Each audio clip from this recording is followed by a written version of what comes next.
Eurocoach Simulator jest jednym z projektów SCS Software, nad którym w ciszy trwają prace, lecz w mniejszym stopniu niż nad ETS-em czy ATS-em.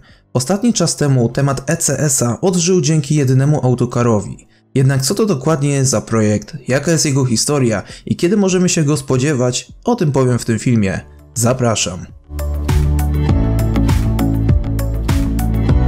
Siema, z tej strony Seba, witam wszystkich bardzo serdecznie w kolejnym filmie na kanale, a w tym filmie poruszę temat Eurocoach Simulator. No właśnie, co to jest? Jak można wywnioskować, po samej nazwie jest to brat bliźniak ETS-a, tylko zamiast ciężarówek skupia się na autokarach. Pierwsze głosy na temat ECS-a pojawiły się w 2013 roku, kiedy w lutym tego roku na YouTubie SCS Software pojawił się film z nagrania dźwięków autokara Scania Touring, a miesiąc później na blogu SCS pojawił się post ze screenshotami autokara Scania Irizar i to już w grze.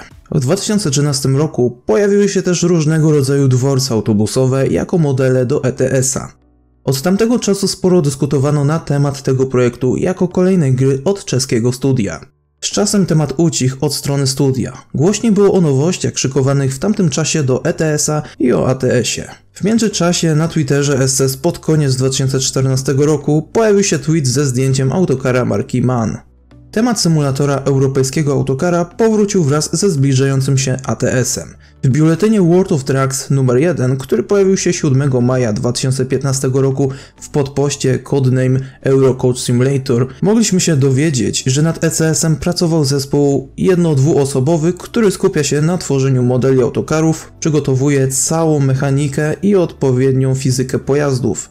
SCS w tym tekście potwierdziło też, iż SCS nie będzie jednak osobną grą, tylko będzie działać jako DLC do ETS-a 2.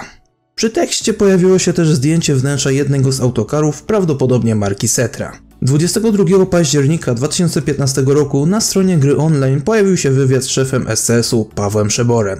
Można się z niego dowiedzieć, że zostały stworzone 3 autokary, jednak pojawił się ten sam problem, który gnębi ETS-a i ATS-a – licencje.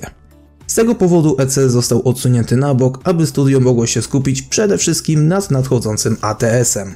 Od tamtego czasu ponownie zapanowała cisza aż do czerwca 2018 roku. 23 czerwca SCS prowadziło jeden z ważniejszych streamów, na którym pojawiło się sporo ciekawych rzeczy, m.in. własne naczepy. Na tym streamie podjęto też temat ECS-a i potwierdziły się wcześniejsze informacje. Wyjdzie jako DLC, pracuje nad nim zespół 2 osób, przyszły projekt, ale na uboczu, jednak zamiast 3 marek mowa była tylko już o 2. Czesi wspomnieli, że jednak chcą stworzyć sporo ruchomych postaci, żeby nie wozić kartonów. Ponownie ponowiono temat ECS-a podczas świątecznego streamu, który odbył się 21 grudnia 2018 roku. Przyznano wtedy, że jest to jeden z projektów, ale nie priorytetowy i na który na pewno będzie trzeba jeszcze poczekać. Dobra informacja jest taka, że zespół ECS-a powiększa się. Od tamtego czasu ponowna cisza aż do pojawienia się OpenBety 1.36, w którym do trafiku AI wrócił ten autokar. Tak, wrócił, ponieważ został on już wcześniej dodany do gry około rok, 1,5–2 lata temu. Po jakimś czasie został wycięty z gry, prawdopodobnie aby ulepszyć jego zachowanie, funkcje i tym podobne. Teraz powraca ponownie jako zwykły pojazd ruchu AI i raczej według mnie ten autokar nie oznacza, że ECS już wkrótce się pojawi, jedna jaskółka wiosny nie czyni. Ale jednak tych jaskółek jest więcej, wystarczy trochę się cofnąć i przypomnieć ostatnie lata, jak mapa i gra się rozwijały i można zauważyć sporo ciekawych rzeczy. W co nowszym DLC pojawiają się cały czas dworce, jak i przystanki autobusowe. W tym przypadku w DLC Beyond the Baltic Sea pojawiło się sporo przystanków, a w ruchu AI pojawił się nowy mini autobus. W 1.36 pojawi się też nowa funkcja menadżera firmy, a rozwój tej funkcji, jak i innych do menadżera firmy na pewno przyda się ECS-owi. Projekt, jak widać, miał przez ten cały czas ciche wsparcie, aby w późniejszym czasie było już łatwiej. Jednak pozostaje pytanie, kiedy?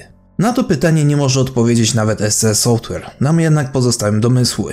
Według mnie nie spodziewamy się prędko ECS-a. Jak dla mnie najlepiej, aby ECS skupiła się nad tymi najważniejszymi rzeczami, jak rozwój mapy, więcej szczegółów, nowości do ciężarówek i jakie ich rodzaje i tym podobnych rzeczy. Najlepiej skupić się nad rozwinięciem trackerki w grze o ciężarówkach, a potem już tak przed emeryturą można wydać autokary jako zastrzyk gotówkowy i nie ukrywajmy, ETS-2 nie będzie wiecznie żyć i na pewno kiedyś skończy się jego wsparcie. Dlatego ECS może być dobrym przedłużeniem żywota ETS-a. Oczywiście jest to tylko moje zdanie, a jakie jest wasze? Piszcie w komentarzach. Jeśli chodzi o ten cały film, to tyle.